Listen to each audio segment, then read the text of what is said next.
Halo Sobat Kopi, Xiaomi siap menghadirkan jajaran smartphone terbaru dari lini Redmi Note 13 series di Indonesia. Salah satunya adalah Redmi Note 13 4G. Nah, bagi sobat yang tertarik untuk membelinya, alangkah baiknya simak dulu kelebihan dan kekurangan Redmi Note 13 4G. Tapi sebelum lanjut nonton, jangan lupa ngopi dulu. Kalau sudah, silakan like dan subscribe channel ini agar bisa berkembang dan bermanfaat bagi semua orang. Pertama, desain minimalis. Redmi Note 13 4G menawarkan desain yang sederhana namun memikat. Bodinya yang tipis dan ringan serta pilihan warna yang fresh menjadikan smartphone ini menarik perhatian dari segi estetika. Penampilan bodi belakangnya terlihat minimalis karena sudah menggunakan desain flat.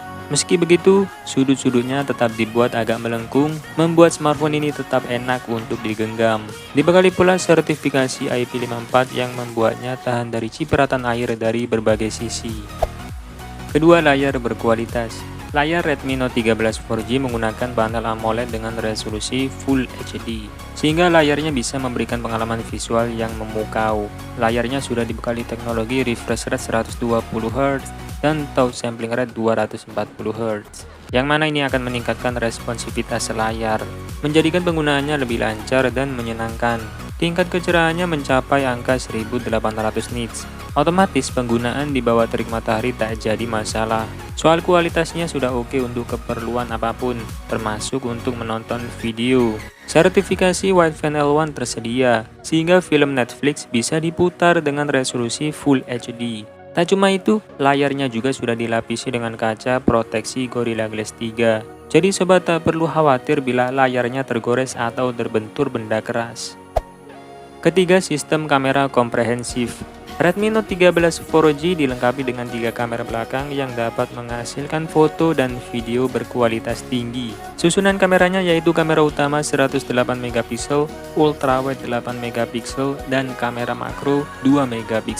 Ketiga kamera tersebut bisa berfungsi semua. Ini artinya setup kameranya bisa diandalkan. Smartphone ini menawarkan beragam opsi fotografi untuk memenuhi kebutuhan sehari-hari. Pada kondisi pencahayaan yang cukup, kualitas fotonya lumayan bagus. Fotonya tampak jernih dengan warna yang memikat. Rentang dinamisnya pun luas. Dalam kondisi minim cahaya, detail dan warnanya terlihat cukup baik. Noise-nya pun minim. Untuk dipamerkan ke media sosial, tangkapan fotonya sudah sangat layak. Keempat, performa mumpuni. Redmi Note 13 4G menawarkan performa yang tangguh untuk kebutuhan sehari-hari.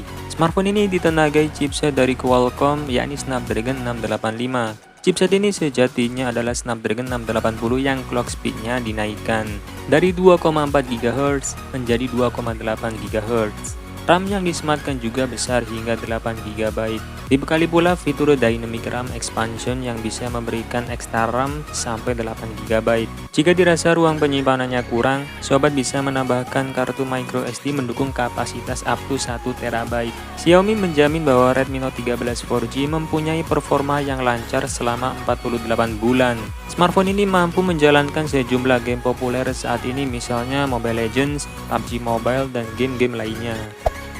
Kelima, daya tahan baterai optimal. Redmi Note 13 4G menawarkan daya tahan baterai yang optimal. Smartphone ini dibekali baterai berkapasitas 5000 mAh yang bisa bertahan seharian penuh. Baterai smartphone ini diklaim bisa tahan 20 jam untuk memutar video. Kalau dipakai buat navigasi bisa tahan 12 jam, atau bisa tembus 174 jam bila dipakai buat memutar lagu. Soal pengisian daya, smartphone ini mendukung teknologi fast charging 33 Watt. Durasi pengisian baterainya tidak lelet. Mengisi baterai dari kosong sampai penuh hanya butuh waktu sekitar 70 menit saja. Dengan demikian, sobat dapat menggunakan smartphone ini cukup nyaman tanpa perlu khawatir kehabisan daya. Keenam, konektivitas dan sensor komplit. Redmi Note 13 4G dibekali sensor yang cukup lengkap. Sensor yang ada di smartphone ini meliputi akselerometer, proksimitas, cahaya sekitar, kompas, giroskop hardware, dan fingerprint di layar. Fitur esensial selanjutnya adalah infrared blaster dan NFC. Berkat IR blaster, smartphone ini bisa difungsikan sebagai remote universal untuk beragam alat elektronik. Lalu keberadaan NFC membuat smartphone ini bisa dipakai untuk melihat dan mengisi saldo kartu e-money. Ketujuh, speaker menggelegar. Redmi Note 13 4G memiliki dua buah speaker. Karena ada dua speaker, smartphone ini berkonfigurasi stereo. Smartphone ini mengalami upgrade dari segi audio dibanding pendahulunya. Keluaran suaranya sudah cukup lantang. Dentuman suara speakernya dapat menghasilkan dinamika, sehingga sobat akan merasakan suara yang lebih hidup. Jika kurang puas dengan keluaran suara speakernya, smartphone ini bisa dihubungkan ke earphone kabel secara langsung lewat colokan audio jack 3,5 mm.